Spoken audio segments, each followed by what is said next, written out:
Arthritis, a disease that affects more than 800,000 adults, 3,500 children in Oklahoma today. Joining us from the Arthritis Foundation of Oklahoma, Jennifer Wyckoff. Thank you for your time. Thank you. We also have Mandie Nicholson and Jaime Popp. We have Aiden. We have Ellie. Guys, thanks so much for joining us this morning. We appreciate your time and the stories you're about to learn. Jennifer set it up for us. Tell me more about the Arthritis Foundation of Oklahoma. Well, the Arthritis Foundation of Oklahoma, we kind of cover two markets, our major cities, Tulsa and Oklahoma City.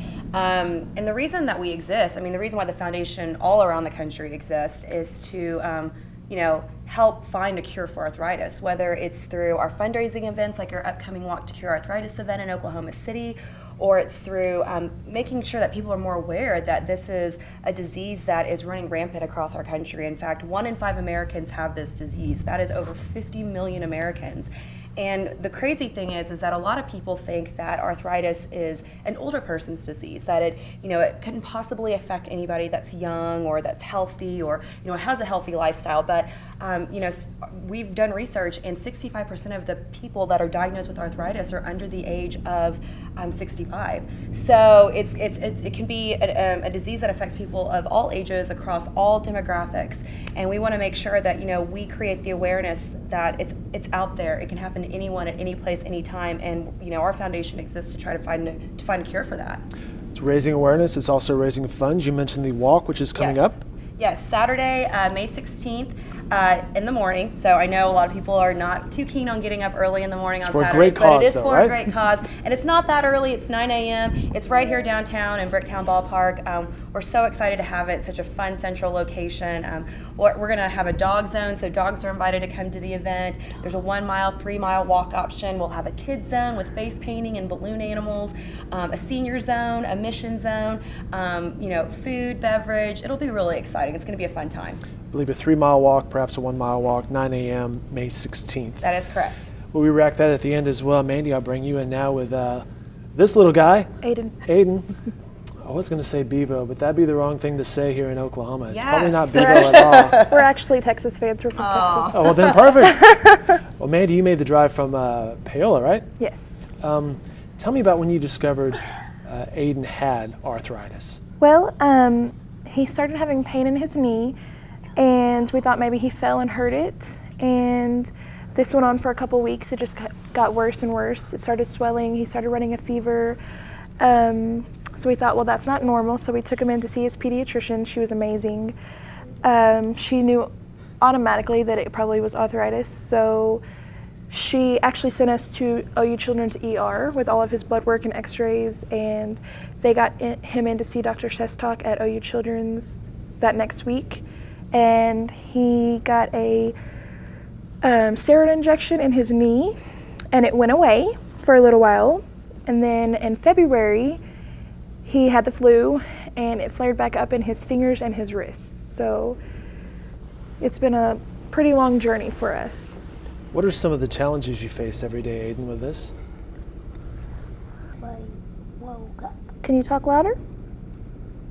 When I woke up this morning, my hands and feet were hurting. And what happens? Can you move them? Can you use them? And so, Mandie, this affects his ability to get To dressed. function, yes. He can't button his clothes, brush his teeth. He can't hold a spoon to eat cereal sometimes.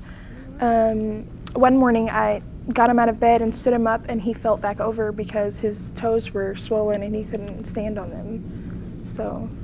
Yikes. Jaime, we'll bring you in.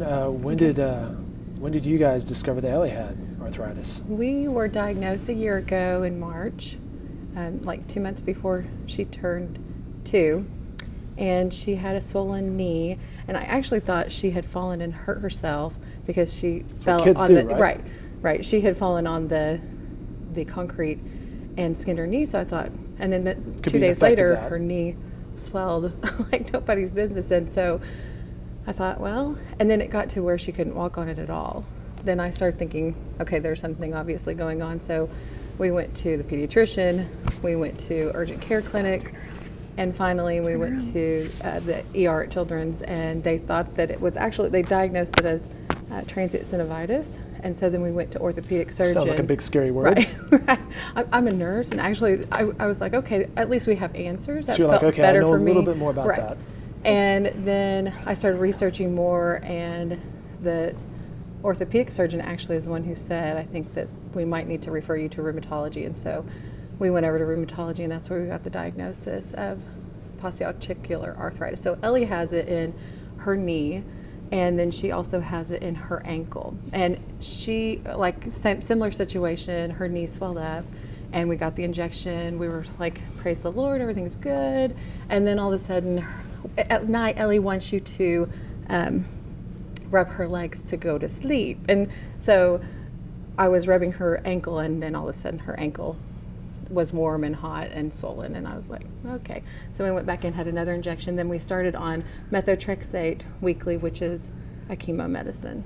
And it's a low dose, so that's what we take weekly to help with the inflammation. Jennifer, you mentioned a cure and awareness. Mandie, we were talking beforehand about the rheumatologist. There's just one in the state, right? Yes. And so there's a shortage nationwide, but there's a shortage here in Oklahoma as well. Absolutely.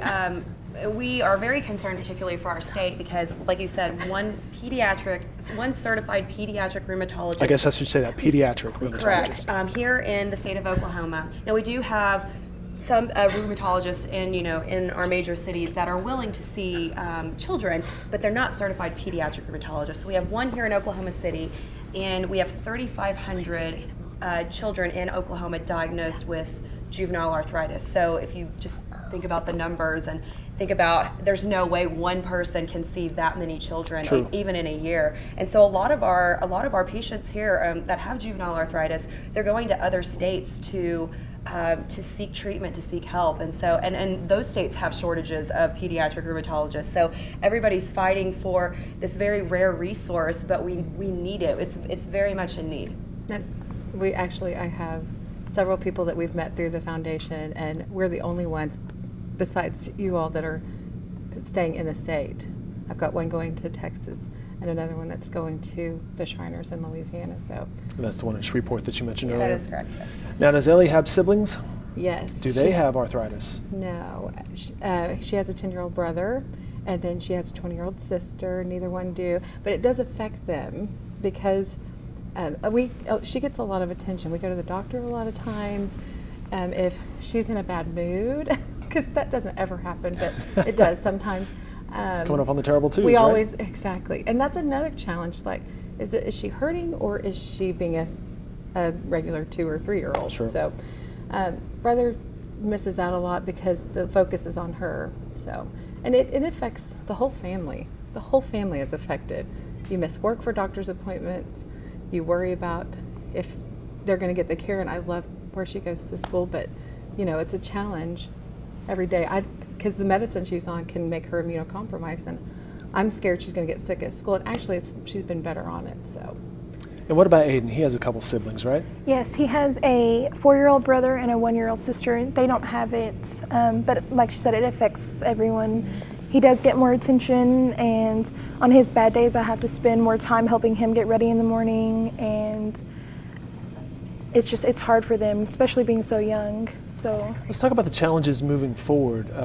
How do you, I guess education is part of it, but just moving forward, how do you deal with this? How do you tell the kiddos, hey, you're going to have to deal with the drugs, the inconveniences? That's, I guess every parent faces some sort of education, but this is a little bit different. I've done a lot of research, so much research that my head spins sometimes. Well, you guys are mentioning medication there. I'm like, and you're nodding your head while she's mentioning that. I was like, yeah, clearly they know There's a lot of medications, and that's a scare for me, with him being only 5, to be on so much medication, so early and so often. depending on the medication or the side effects. The side effects of the medication. We're also on methotrexate. The side effects are just really scary, and it was hard for me to make the decision to give it to him. It was a very emotional journey for me. I did a lot of research, made appointments with my pediatrician, pharmacist, and it's hard to. But you don't want to see him in pain. He has to be able to move and function and go to school. And Well, you mentioned, and Aiden mentioned, he's quite fast, ladies and gentlemen. He likes to play soccer. So it's not slowing you down in some capacities, right?